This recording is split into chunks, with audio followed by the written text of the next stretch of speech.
Hey guys, it's Ty the Real Estate Guy. I am here with Dustin Zeller, our creative financing genius, my mentor and my friend. And we just broke down some numbers from another deal previously. It was so nice that we're going to do it twice. This one's fun because this is an active deal that we're currently working on. And I love these deals. This one actually came together better than expected. And so we'll go over that and talk about what that looks like. But let's hit some actual numbers. This is a property here in Utah. I'm gonna step out of the way, Dustin. Go ahead. Utah County, technically. The investor is one of my good buddies. Ty knows him as well. He's a faithful follower of YouTube videos that we promote. And ultimately, he's buying this house. I'll leave his name unsaid, but you know who you are. We are buying a property in Utah County for $525,000. Again, we negotiated with the seller to pay all the closing costs. We have some magical skills in a crazy seller's market, but we negotiated it appropriately. My client is putting down 25%. This is kind of a unique strategy. I'm not going to talk about it in this film much, but he's actually 1031 exchanging into this property. So we're treating our creative financing, that's why I don't always refer to it as seller financing. We're treating our creative financing slightly different. But let's get to part A of the transaction. Under contract, $525, 25% down, $131,250. That's a big chunk of change. Luckily, he's 1031 exchanging about 90% of that from a property he just sold with us, doing some creative stuff and making a bunch of money. Worked out great for him. His interest rate we estimate to be 3.5. It's not finalized yet. It's actually probably going to be 3.375, but I like shooting high and over delivering on what ends up happening. 3.5, here's his monthly payment, principal and interest, estimated taxes and insurance, everything out the door to his mortgage company, Wells Fargo, Bank of America, whoever it is, will end up being $2,043.11 or slightly lower if we get that better interest rate. I've also written on the board how much of his very first payment goes towards principal. We'll get back to that in a moment, why I do that. If you saw the other video, you know.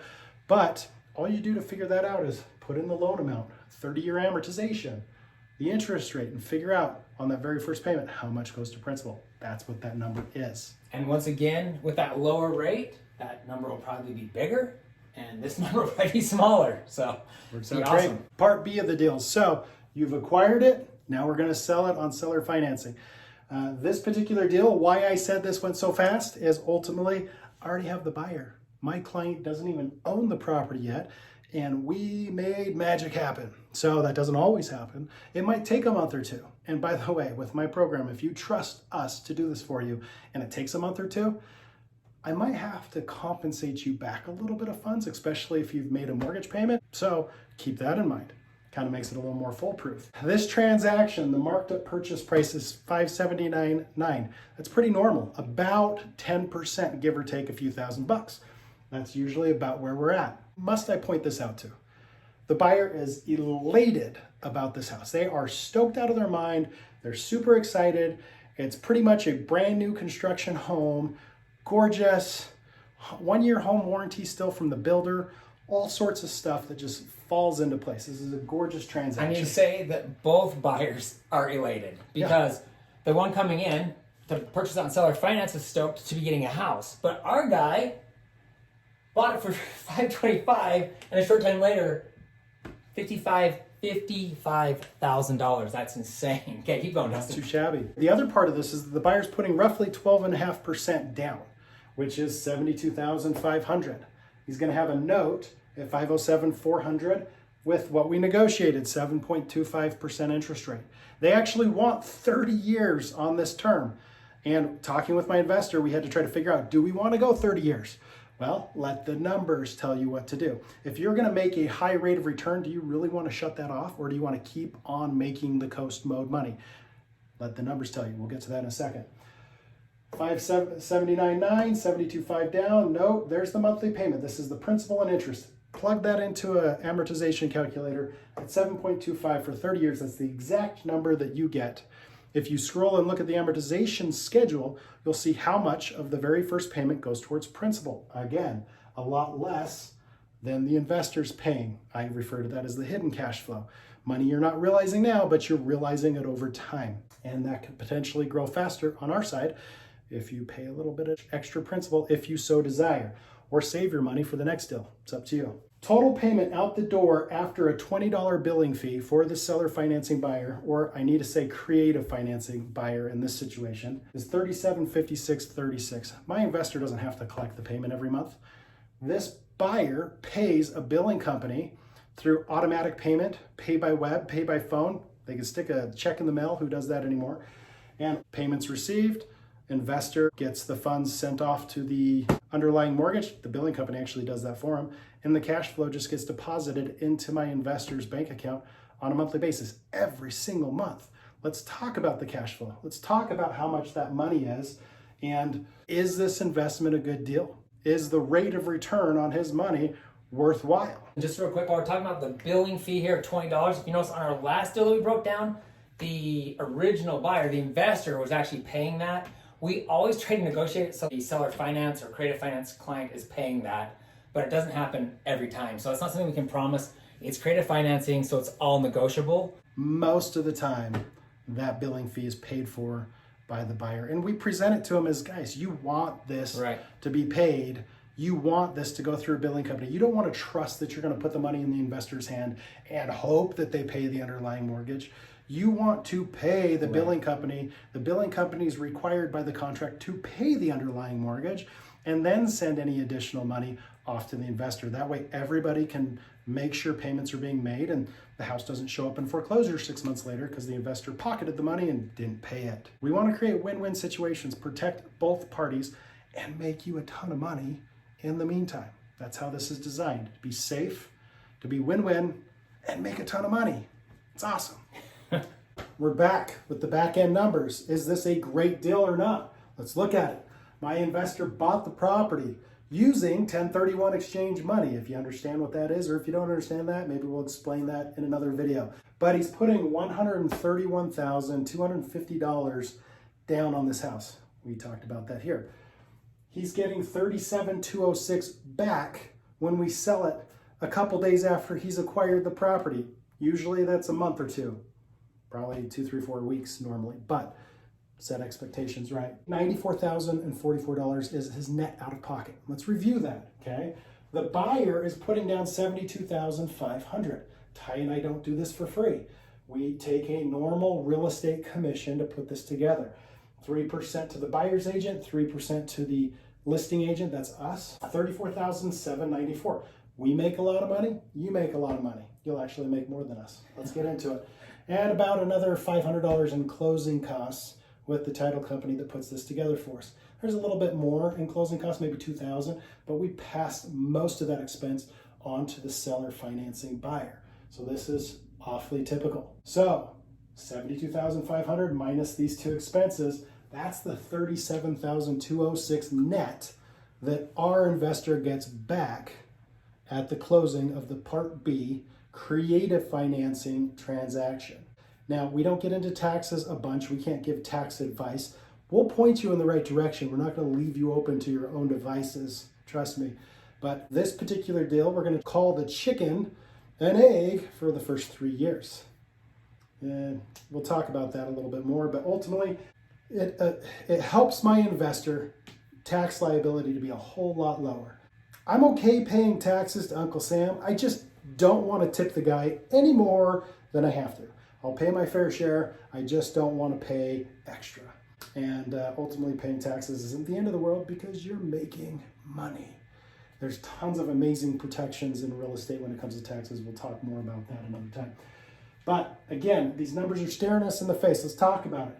The cash flow, $1,693.25 every single month on coast mode. Nothing to take care of. No furnaces, water heater repairs, roof repairs, no dealing with tenants. You are the bank.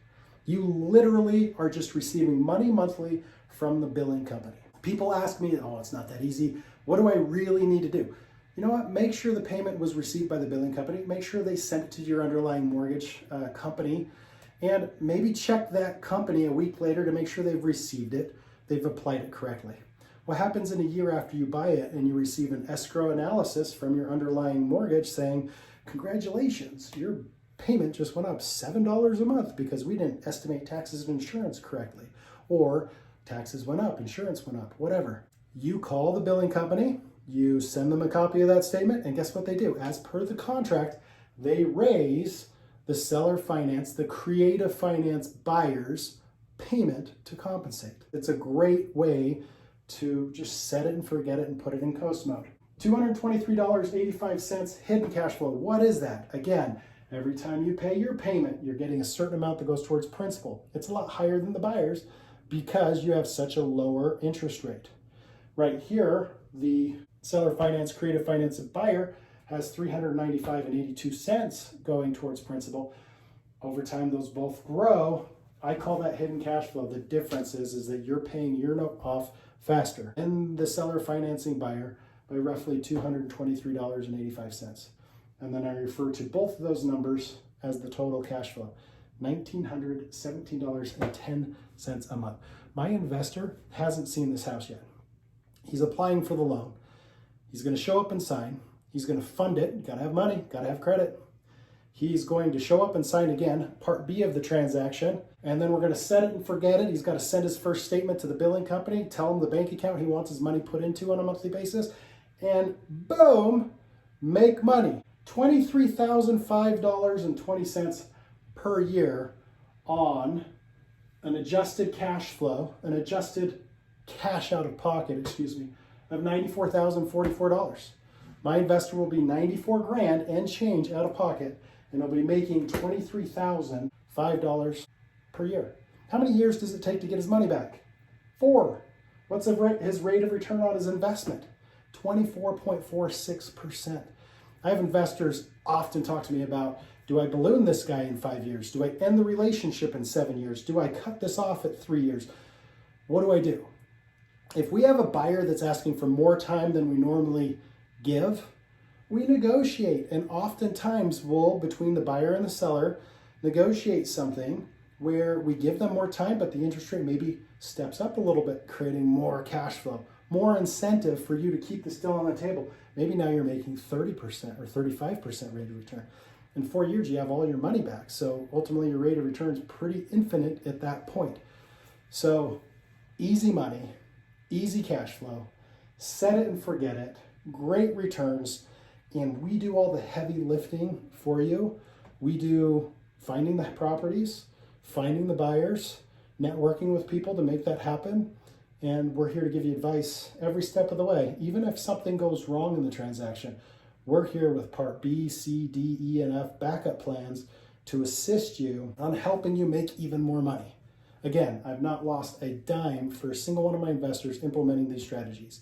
If we have had an unfortunate situation where a buyer has failed, albeit it's very rare, but every single one of those times my investors have made additional money. I can't get over the fact that this guy's putting down $131,000 and he's making $23,000. That's insane. Well, he's actually only $94,000 out of pocket because he got $37,000 back. Even better. That is insane, guys. Within 4 years, you would never, ever want this client to pay the house off. If you could get a 30-year term out of this guy, I would think anybody would want that. So Dustin, on this guy, what's the term? Still in negotiation, but we're actually looking at giving him a full 30 years for a couple of reasons. One, why shut off $1,917.10 every single month? Why shut that down? Why say, dude, you've got to be done with this deal in 5 years because I'm done making 25% rate of return on my investment. I don't want that anymore. Hello. So we let the numbers talk and make it happen depending on what this tells you. If for some reason the markup was a lot higher and the interest rate was a lot lower to where you stand to make a lot of back end markup, you're sitting on not only your down payment originally, but you're sitting on 50, 60, 70,000 of markup and maybe your cash flow is lower. Maybe that's a deal you do want to balloon sooner than later so you can take that equity, take that profit, move it to the next deal. I didn't even point this out, Ty. Yeah. Again, remember how we marked up the property roughly $55,000. Of that markup, you paid some realtors, you paid some fees, okay? $35,000 and change. The difference between that markup and what we took as fees to get this done is $19,606. So when the guy does cash out, you get your original down payment back and you get that money. I didn't factor in how faster you pulled down the loan and paid it down because we already factored that in the hidden cash flow. So I don't like to mix the numbers and make it sound too good to be true type situation with inflating them. But ultimately, tons of money, set it and forget it, easy, convenient cash flow, just no-brainer stuff. So guys, I think kind of the important thing here is rather you have $20,000 saved up and you want to invest in real estate and you're not sure what to do, or if you have $100,000 or $500,000 and you want to invest that, every single one of you we know is different, and that's fine. That's great. Matter of fact, we're actually just getting ready to leave here to go meet with somebody else right now. We'll meet with you and we'll talk about it and see if it works. If it works for you, then we move forward and we do it. If you're not quite ready yet, we explain to you what you need to do to get ready. And if you had $500,000 to buy an investment property like this, Dustin, we get someone with $500,000. We're talking 3, 4, 5 properties. Yeah, right? You can really build a very large portfolio. I have Quick. a lot of clients that have done 5, 6, 7, 8 properties, some that have done double-digit properties.